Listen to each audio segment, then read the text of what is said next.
This film is an introduction to the Older People's Advocacy Alliance's Cancer, Older People and Advocacy programme.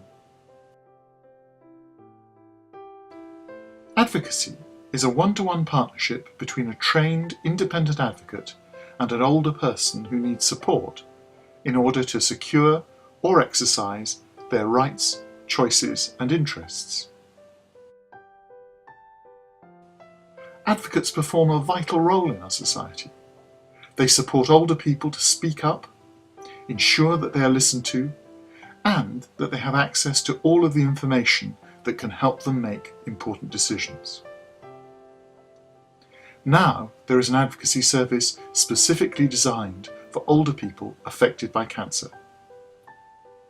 This service has been developed by Macmillan Cancer Support and Opabc and uses volunteer peer advocates to support older people, both cancer patients and their families and carers. So what makes a diagnosis of cancer so unique that it needs a specialist advocacy service? Cancer comes along and it makes a fairly abrupt introduction into your life. And everybody has their own set of circumstances, family, liabilities, businesses, and other things they've got to cope with, and they're all different. But again, I thought there's got to be some sort of framework there to hold all this together, because when you go in for your cancer treatment, you're out of action, you're not helping anybody, you're not a carer anymore, somebody's caring for you. So from that point of view, I realised, you need help in a big time. What do you feel you can do to help an older person affected by cancer?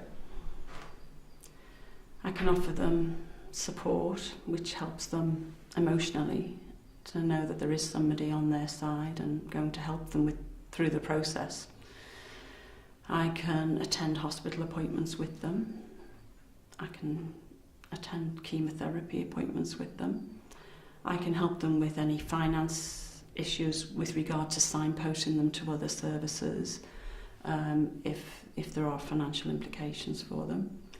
I can liaise on their behalf with various agencies.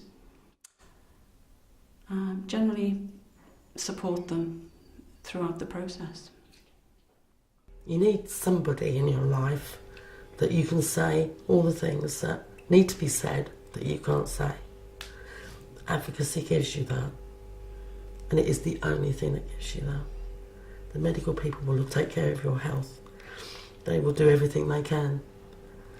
But an advocate will provide you with that person that you may not be able to find. Not everybody's got them, and even your friends love you, and you can't have those conversations. Believe me, I know. Most of the peer advocates are volunteers, themselves older and themselves affected by cancer, so they are uniquely placed to understand the challenges facing the person they're supporting. How can advocates help people who are affected by cancer without actually having cancer? We've had a number of inquiries from the relatives of people who have cancer, and that can be about, how can I best give emotional support to my family member. My family member, he or she has been told this or that is the best treatment to have, or something like that.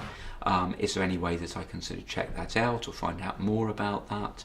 So I think a whole range of different types of inquiry. I think also sometimes carers may want to share the emotional pressures that they are feeling, and feel that they can't share that with other family members for quite understandable reasons. An advocate can be a listening ear to help them to sort of think through what are the issues that they're facing. Do they want additional help themselves from professional sources in terms of counselling or other support, and can help them get a bit of clarity about the help that they want.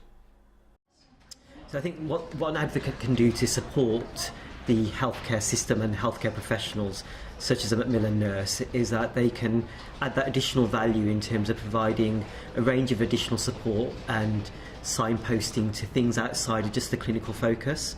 So they can start to signpost to emotional support, they can signpost to practical ways in which people can deal with the challenges of having to live with the impact of cancer. And I think a lot of that can happen inside and outside of those clinical settings. And when they are looking at outside those clinical settings, often the CNS or professionals aren't in that place. So I guess the advocate can be with a person in their place of choosing to support them in a context that is much broader than just what happens within clinical focus. Health professionals' time are limited and there are many people that they need to help. What our volunteer advocates have is time, and our whole volunteer advocate team is supervised and managed by a paid advocate. She supports them and she leverages all that free time that the volunteers give, and there's an enormous cost benefit in that. So what do you value most about having an advocate? What I really value about having an advocate is having somebody to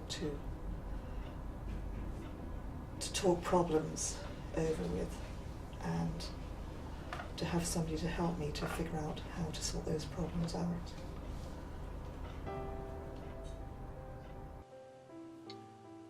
So independent peer advocacy forms an important part of the support services for older people affected by cancer.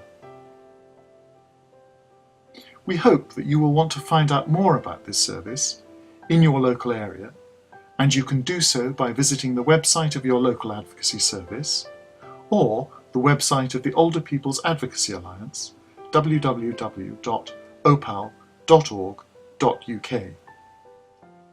You can also find out more about our work supporting older people affected by cancer on our blog. Visit www.opalcopa.org.uk.